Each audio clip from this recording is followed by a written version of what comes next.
Hello anime lovers, কেমন আছো তোমরা? আশা করি সকলেই অনেক অনেক বেশি ভালো আছো। তোমরা দেখছো ওটাকু বাংলা, আর আমি আছি তোমাদের হোস্ট ইয়াসিন তোমাদের সাথে।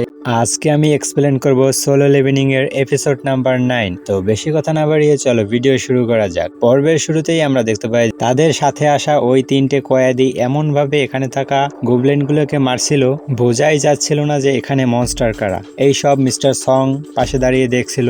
এরপর কিছু মনস্টার মিস্টার সং এর উপর হামলা করলে মিস্টার সং তার ম্যাজিক্যাল পাওয়ার দিয়ে ওই মনস্টারগুলোকে মেরে ফেলে। এটা দেখে মিস্টার কিম অনেক খুশি হয়ে যায়। এরপর জিনহুর উপর কিছু মনস্টার হামলা করে, কিন্তু জিনহু তার ডাইগার দিয়ে সব মনস্টারগুলোকে মেরে ফেলে। এই সব মিস্টার সং আর জুহি দেখে খুব খুশি হয়ে যায়, আর মিস্টার সং বুঝতে পারে জিনহুর পাওয়ার লেভেল কিছুটা বেড়েছে। এই সকল মনস্টারগুলো মারার পর তারা যখন একটু সামনে এগোয়, তখন তারা দেখে গুহর তিনটি রাস্তা চলে গেছে তিন দিকে। আমরা দেখতে পাই মিস্টার সং, জুহি আর জিনহু একটি রাস্তা দিয়ে যায়, আর কয়েদি তিনজনের সাথে মিস্টার ক্যাং চলে যায়। কিম আর তার সাথে থাকা লোকটি মাঝখানের রাস্তা দিয়ে যায়। এর কিছুক্ষণ পর মিস্টার কিম একটু এগোতেই অনেকগুলো গোবলিন সামনে পড়ে, আর সেখানে থাকা সবগুলো গোবলিনকে মিস্টার কিম মেরে ফেলে। আর তার সাথে থাকা লোকটিকে বলছিল আমাদের জিনহুর কাছে সরি বলা উচিত, কারণ আমরা জিনহুকে ওই ডেঞ্জনে একলা রেখে সবাই মিলে পালিয়ে এসেছি।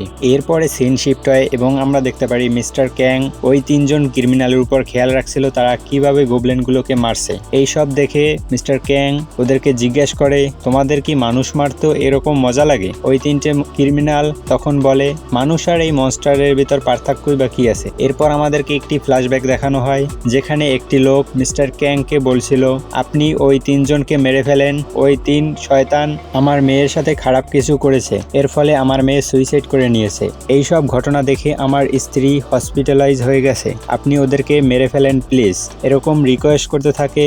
আর এর ফলে মিস্টার ক্যাং ও রাজি হয়ে যায় আর বলে আপনি যদি ওই তিনজন কয়েদিকে মারেন তাহলে আমি আপনাকে 3 বিলিয়ন দেব, আর আপনি যদি ওদেরকে ডেঞ্জনের ভিতরে বসে মারেন তাহলে কেউ দেখতেও পাবে না যে ওদেরকে কে মেরেছে। এসব কথা শুনে মিস্টার ক্যাং রাজি হয়ে যায়। এরপরে সিন প্রেজেন্টে চলে আসে, আর মিস্টার ক্যান ওই তিনজন কয়েদিকে বলে আমি বাইরে গিয়ে এটাই বলবো যে তোমরা গোবলিনের সাথে ফাইট করতে করতে মারা গেছো। এদিকে আমরা দেখতে পাই মিস্টার কিম গোবলিনদের মারতে মারতে মিস্টার ক্যানের ওই গুহায় এসে পৌঁছায়। মিস্টার কিম এসে দেখতে পায় ক্যান ওখানে থাকা তিনজন কয়েদিকে অলরেডি মেরে ফেলেছে। এরপরে সিন শিফট হয় এবং আমরা দেখতে পারি জিনহুকে।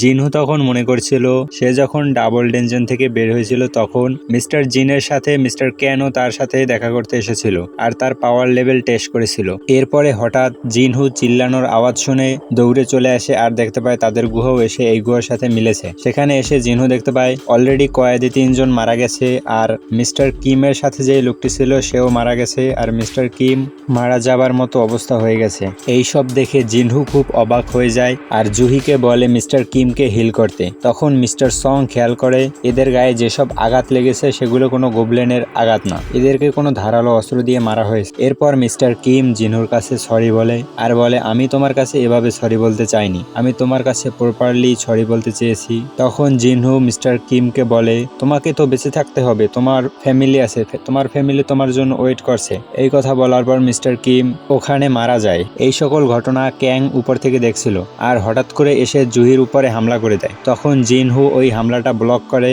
আর মিস্টার সং ক্যানকে জিজ্ঞেস করে তুমি তো হান্টার অ্যাসোসিয়েশন থেকে, তুমি কেন এদেরকে মেরে ফেলেছো? এরপর মিস্টার ক্যাং বলে আমি এখান থেকে বের হওয়ার পর এটাই বলবো এখানে থাকা কয়েদিরা এখান থেকে পালাতে চায় আর পালানোর সময় তোমাদের সবাইকে মেরে ফেলেছে, আর আমি যখন বসের সাথে ফাইট করছিলাম তখন আমার উপরেও হামলা করে দেয়, ঠিক তখন আমি এই ক্রিমিনালগুলোকেও মেরে ফেলি। এই সব কথা শুনে জিনহু ফাইটের জন্য এগোতে থাকে আর মিস্টার সং তাকে বাধা দেয় আর বলে তুমি দাঁড়াও, আমি এর সাথে ফাইট করব। মিস্টার সং তখন জুহিকে বলে তুমি তোমার পাওয়ার দিয়ে আমাকে হিল করতে থাকবে, আমি ওর সাথে ফাইট করছি। এভাবে অনেকক্ষণ ফাইট করার পর জুহির পাওয়ার কমতে শুরু করে, এর ফলে সং এর অনেক ড্যামেজ পড়তে শুরু করে। এরপর ক্যাং যখন মিস্টার সং কে মেরেই ফেলবে ঠিক তখনই মিস্টার সং তার ফায়ার পাওয়ার ইউজ করে বেঁচে যায়। আর তখন মিস্টার ক্যাং বলে আমি ভেবেছিলাম তুমি অনেক দুর্বল হবে, কিন্তু তুমি ম্যাজিক্যাল পাওয়ারও যে ইউজ করতে পারো আমি এটা জানতাম না। এই বলে মিস্টার সং এর উপরে শেষ হামলাটা করবে ঠিক তখনই জিনহু সামনে চলে আসে, এসে মিস্টার সং কে বাঁচিয়ে নেয়। জিনহুর মুভ দেখে ক্যান বুঝে যায় যে জিনহুর রিঅ্যাওয়েকেনিং হয়েছে, কিন্তু এই বিষয়টি ক্যান হালকাভাবে নেয় আর বলে সে একজন র্যাঙ্কের হান্টার, অ্যাওয়েকেনিং হওয়ার পর কি বা পাওয়ার আপ হয়েছে। তখন জিনহু ক্যানকে জিজ্ঞেস করে তুমি ওই দুজন লোককে কেন মেরেছিলে, ওরা তো কোনো দোষ করেনি। এরপর আমরা ফ্ল্যাশব্যাকে দেখতে পাই কয়েদিদের মারার জন্য যখন ওই লোকটি কন্ট্যাক্ট দিচ্ছিল, আর তখন ক্যান বলে আমি যেরকম মনস্টারদের মেরে মজা পাই সেরকম মানুষদেরকেও মেরে মজা পাই। এরপর সিন আবার প্রেজেন্টে চলে আসে আর আমরা দেখতে পারি ক্যান জিনহুর উপর হামলা করে দেয়। জিনহু তার হামলাটাকে ব্লক করে। এরপর কিছুক্ষণ এভাবে ফাইট চলতে থাকে। তখন জিনহুর সিস্টেম তাকে ডিটেক্ট করে ফেলে আর ক্যানকে এনিমি হিসেবে বলে, আর জিনহুরকে একটা টাস্ক দেয় ক্যানকে মারার জন্য। এর ফলে জিনহুর পাওয়ার আরো বেড়ে যায়। ফুল পাওয়ার দিয়ে ক্যানের উপর হামলা করতে শুরু করে জিনহু। এইসব জুহি আর সং দেখে খুব অবাক হচ্ছিল, আর তারা দুজন ভাবতে থাকে জিনহু ডাবল ডেঞ্জনে ওই ফাইটের পর অনেকটা চেঞ্জ হয়ে গেছে। জিনহু অনেক কিছু এই বয়সে সহ্য করার কারণে জিনহু হয়তো এই কঠিন সিদ্ধান্তটা নিয়েছে তাকে মারার জন্য। এরপর আমরা দেখতে পাই মিস্টার ক্যান তার পাওয়ার ইউজ করে। এর ফলে ক্যানের মুভমেন্ট স্পিড অনেক বেড়ে যায় আর তাকে জিনহু দেখতেই পায় না। এরপর ক্যান জিনহুর উপর হামলা করতে শুরু করে, কিন্তু জিনহু তার সেন্স ইউজ করে ক্যানের মুভমেন্ট স্পিড গুলো ধরে ফেলছিল। এরপর জিনহু শেষমেশ ক্যানকে মেরে ফেলে, আর ক্যান তখন জিনহুকে বলে তুমি এ পাওয়ার বেশি দিন লুকিয়ে রাখতে পারবে না, তোমার সিক্রেট একদিন সবাই জেনে ফেলবে। জিনহু তখন মিস্টার ক্যানকে বলে আমি যদি বলি আমি প্রতিটি ফাইটের পর আমার লেভেল আপ হয়। এ কথা শুনে মিস্টার ক্যান বলে তুমিও একদিন এমন এক জায়গায় পৌঁছাবে যেখান থেকে তুমি বেরোতে পারবে না। তুমি যতই শক্তিশালী হও না কেন, একটা সময় তুমিও কোনো একটা ডেঞ্জনে গিয়ে এভাবে ফাঁসবে আর তুমিও মারা পড়বে, তুমিও ওখান থেকে বেরোতে পারবে না। এরপর আমরা দেখতে পাই জিনহুর টাস্ক কমপ্লিট হয়ে গেছে। এরপরে মিস্টার সং আর জুহি জিনহুকে ধন্যবাদ জানায়, আর জিনহু তখন তাদের দুজনকে এই ডেঞ্জন থেকে বের হয়ে যেতে বলে, আর জিনহু ওই বসের সাথে ফাইট করতে নিচে চলে যায়। এরপরে সিন শিফট হয় এবং আমরা দেখতে পারি ওই অফিসার মিস্টার জিনের কাছে যায় আর রিপোর্ট করতে থাকে ক্যান এতদিন এভাবে মানুষদেরকে মারতো। এ কথা শুনে মিস্টার জিন বলে আমার তো বিশ্বাস হচ্ছে না যে ক্যান এতদিন ধরে এভাবে মানুষদেরকে মারছে। আমি ওর সিনিয়র হওয়ায় আমার উচিত ছিল ওর দিকে ভালো মতো খেয়াল রাখা। এরপর মিস্টার জিন খেয়াল করে এখানে বেঁচে যাওয়া হান্টারদের ভিতরে ডাবল ডেঞ্জনে থেকে বেঁচে যাওয়া জিনহুকে দেখতে পায়। এরপর মিস্টার জিন তাদের কাছে সরি বলে আর বলে আমার সাথীর জন্য আপনাদের সমস্যা হয়েছে, আমাকে ক্ষমা করবেন। এরপর মিস্টার জিন তাদেরকে জিজ্ঞেস করে তাহলে ক্যানকে কে মেরেছে। এ কথা বলতে জিনহু একটু ভয় পেয়ে যায় আর বলে আমি হয়তো আর বেশি দিন আমার সিক্রেটটাকে সিক্রেট রাখতে পারবো না, আমি হয়তো ধরা পড়ে যাব। ঠিক তখনই মিস্টার সং বলে ক্যানকে আমি মেরেছি। এ কথা শুনে মিস্টার জিনের এটা বিশ্বাস হয় না আর মনে মনে ভাবতে থাকে ক্যান ছিল টপ লেভেলের বি র্যাঙ্কের হান্টার ছিল।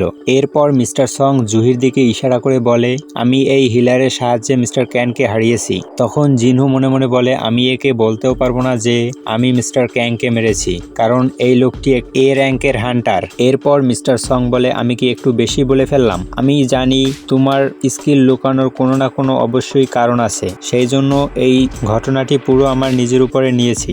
এরপর আমরা জানতে পারি মিস্টার ক্যানকে যেই লোকটি টাকা দিয়েছিল মার্ডার করার জন্য সেই লোকটি পুলিশের কাছে গিয়ে আত্মসমর্পণ করে। এর ফলে এই কেসটি এখানেই ক্লোজ হয়ে যায়, কারণ এটি একটি আত্মরক্ষামূলক হত্যা ছিল। এরপর আমরা জুহি আর জিনহুকে দেখতে পাই, যেখানে জুহি জিনহুকে তার দেওয়া ম্যাজিক ক্রিস্টালটাকে দেখায়, আর এখানে এই এপিসোডটি শেষ হয়ে যায়। এতক্ষণ ভিডিওটি দেখার জন্য আপনাদের সকলকে অসংখ্য ধন্যবাদ। ভিডিওটি যদি ভালো লেগে থাকে তাহলে চ্যানেলটিকে সাবস্ক্রাইব করে বেল নোটিফিকেশন অন করে দিতে পারেন। দেখা হচ্ছে পরবর্তী কোনো ভিডিওতে, ততক্ষণ পর্যন্ত ভালো থাকুন, সুস্থ থাকুন, ভালো রাখুন আপনার চারিপাশে। I've been feeling weird, I can't seem to focus good enough. Nothing's really clear, sometimes it could be a little tough. I just need to feel like the